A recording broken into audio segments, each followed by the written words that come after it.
Hola chicas, hola chicos. Empezamos nueva unidad. En este caso es el tema de los movimientos en el plano. Vais a ver que los contenidos que vamos a ver en esta unidad son ligeramente diferentes a lo que habéis visto a lo largo del resto del año. No vais a ver tantos números, pero sí vamos a aprender lo que son los movimientos y en qué se clasifican y cuándo pueden utilizarse. Aquí tenéis un resumen. Vamos a ver los primeros conceptos. Los movimientos son transformaciones que conservan distancias y ángulos. Luego vamos a ver varios ejemplos con los que os va a quedar clarísimo esto. Se clasifican en dos tipos, los directos y los inversos. Los directos son bien traslaciones o bien giros. En las traslaciones podemos componer varias traslaciones y todas ellas juntas son otra traslación. Y si componemos varios giros, pues también obtenemos otro giro. Los movimientos inversos son reflexiones y simetrías axiales, que después vamos a ver lo que son. La composición de dos reflexiones puede dar lugar a dos cosas. Una reflexión de ejes paralelos es una traslación y una reflexión de ejes que se cortan es un giro. Y no os preocupéis porque esto lo vamos a ver con más detenimiento a continuación. Además, los movimientos pueden utilizarse para hacer rosetones, frisos y mosaicos, que es lo que realmente nos interesa ver al final de esta unidad. Vamos a pasar al primer punto. Transformaciones geométricas. Primero tenemos que ver la definición de una transformación geométrica. Una transformación geométrica es una relación que a cada punto del plano le hace corresponder otro punto. De ese modo, las figuras se transforman en otras figuras.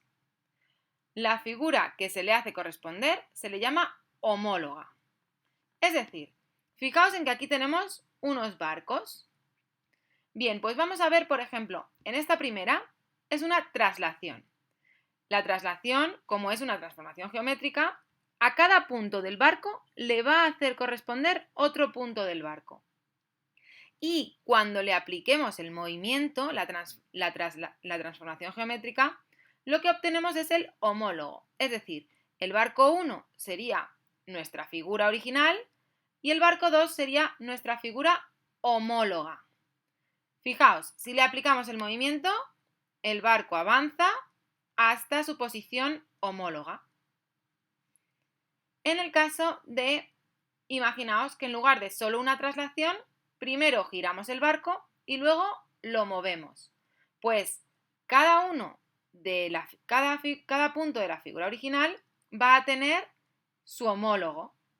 Fijaos, primero vamos a tener un giro y después una traslación. Hemos hecho una composición de dos transformaciones geométricas. En este caso tenemos lo mismo, un giro, lo que pasa que en sentido contrario a las agujas de reloj, y una traslación. El barco gira y se desplaza.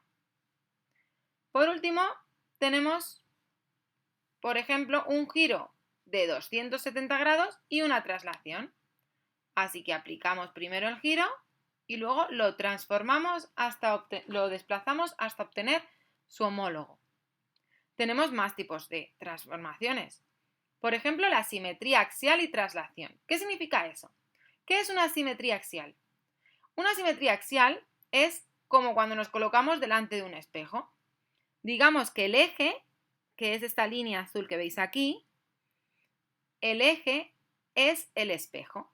Y entonces nuestra figura se va a reproducir simétrica al otro lado de este eje. Pero además de hacerle una simetría, le vamos a hacer una traslación. Fijaos, primero hacemos una simetría y después lo trasladamos hasta que se quede aquí. Por eso en este caso, este barco está más cerca del eje que su homólogo. Es porque primero lo hemos reflejado y después lo hemos trasladado. En este caso tenemos una reflexión y traslación. ¿Por qué es reflexión? Porque en este caso, en lugar de tener un espejo vertical, lo que tenemos es como cuando nos reflejamos en el agua. Es una reflexión. Y fijaos, es prácticamente el mismo concepto. Primero lo reflejamos y después lo desplazamos. Por último, tendríamos estas otras dos transformaciones. En este caso, lo que estamos haciendo es aumentar el tamaño del barco. Sin embargo, su forma no cambia, simplemente está aumentando su tamaño. Y en este otro caso, lo que estamos haciendo es deformándolo, es decir, cambiando su forma. Si os fijáis, en todas estas transformaciones que hemos hecho, para la traslación y el giro, simplemente la figurita la íbamos moviendo en el plano. Sin embargo, en la simetría y en la reflexión, para poder hacer el simétrico del barco, fijaos que hemos tenido que levantarlo del papel y girarlo hasta tenerlo al otro lado del, en este caso, eje de simetría. Y en este caso lo mismo, hemos tenido que levantar el barco hasta que está ya en la posición que queremos reflejado y lo trasladamos.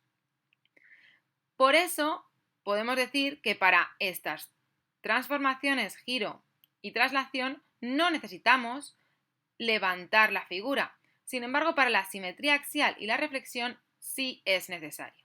No obstante, en ninguna de estas transformaciones, de estas 6 transformaciones, ha modificado ninguna dimensión ni ninguna característica del barco. Simplemente hemos hecho una transformación, pero las dimensiones siguen siendo las mismas, aunque ahora estén en otra posición. No obstante, en estas dos últimas sí que han cambiado las dimensiones del barco. Ahora lo que vamos a estudiar son los elementos invariantes de una transformación geométrica. Un elemento invariante o doble en una transformación es el que se corresponde consigo mismo. En la siguiente animación, aplicando la pajarita F, esta pajarita naranjita, la reflexión que tiene como eje a la recta R, se obtiene la pajarita F', la azul, que se llama homóloga de F. También el punto A' es homólogo del punto A. La recta R es un elemento doble o invariante, porque su homóloga es ella misma. Vamos a ver primero la animación. ¿Veis que la pajarita se refleja sobre su homóloga? ¿Qué significa que sea un elemento invariante? Fijaos, es como cuando nos reflejamos en un espejo. En el espejo, si nosotros ponemos la mano sobre el espejo tocándola, nuestra figura se refleja en el espejo. Sin embargo, la mano coincide con la del reflejo, ¿verdad? Siempre nuestro reflejo está en el mismo punto. Eso significa que es un elemento invariante, porque el reflejo de nuestra mano es nuestra propia mano, ya que está en el espejo. Pues esos serían los elementos invariantes, los que, aunque les aplicamos la transformación, no varían, siguen estando en la misma posición y dimensión. Ahora vamos a ver la definición de movimiento. Un movimiento o isometría es una transformación geométrica, en la cual todas las figuras mantienen su forma y su tamaño, es decir, conservan las distancias. Los movimientos conservan el tamaño y la forma de las figuras. Entonces vamos a comprobar cuál de las siguientes transformaciones geométricas son o no son movimientos. En este caso, fijaos, se está desplazando, luego sí es un movimiento. En este caso, se aleja, no es un movimiento, puesto que no conserva las distancias. Vamos a ver este. Ha girado y conserva las distancias, luego sí es un movimiento. En este caso, ha girado y se ha deformado durante el giro, pero al finalizar tiene las mismas distancias, por lo tanto, sí es un movimiento.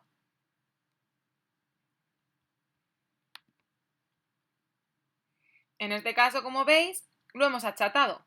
Luego las distancias no son las mismas, así que no es un movimiento. Hay dos tipos de movimientos.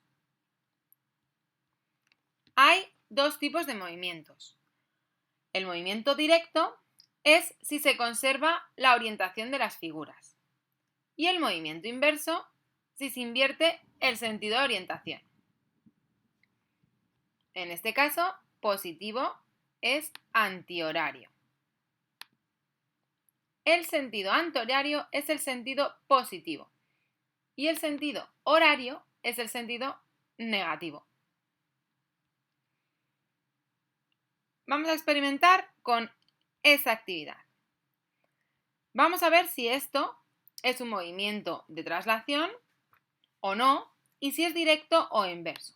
Fijaos, se desplaza, luego este movimiento es una traslación de vector v, que ahora veremos qué es un vector. Es directo porque la orientación de A, B, C y D es la misma que la de sus homólogos. Como veis, están en la misma posición. Entonces, como resumen, podemos clasificar los movimientos en traslaciones, giros, simetría central y reflexión. Y se clasifican de la siguiente manera. Dentro de los movimientos, como sabemos, tenemos directos e inversos. Y entre los directos podemos destacar las traslaciones y los giros. Los movimientos inversos tenemos la reflexión. Para poder comprender mejor las transformaciones geométricas, vamos a definir qué es un vector. Se denomina vector fijo a un segmento orientado. Tendremos un punto que será el origen O y otro extremo P. El extremo se representará con una punta de flecha. Todo vector queda perfectamente caracterizado cuando conocemos los siguientes puntos. En primer lugar, el origen, es decir, desde dónde nace el vector. Fijaos que en este vector el origen sería ese punto al que llamamos O. En segundo lugar, la dirección. La dirección es la recta que lo contiene, o cualquier recta paralela. Ya sabéis que las rectas son infinitas. Es decir, la dirección, en nuestro caso, sería esa recta infinita sobre la que se aloja el vector. También el sentido. Cada dirección tiene dos sentidos, hacia un lado o hacia el otro, exactamente igual que cuando conducimos por las calles de una ciudad. Es decir, nuestro vector tiene ese sentido y podría tener este otro, como veis aquí. Y por último, el módulo o longitud. Es la distancia que mide el segmento, medida desde el origen hasta el extremo. Fijaos, en este caso sería desde O hasta P. Eso sería el módulo. Dos vectores fijos que tengan el mismo módulo, dirección y sentido se dice que son equipolentes. Además, se denomina vector nulo a aquel vector en el que su origen y extremo coinciden. Son los puntos del plano. Los componentes de un vector. Si tenemos un vector de origen en el punto Q en el plano de coordenadas con coordenadas x1 y 1 y extremo el punto P de coordenadas x2 y 2, entonces las componentes del vector QP son QP sería igual a x2 menos x1 y 2 menos y1. El vector QP será equipolente con aquel que tiene su origen en el origen de coordenadas O.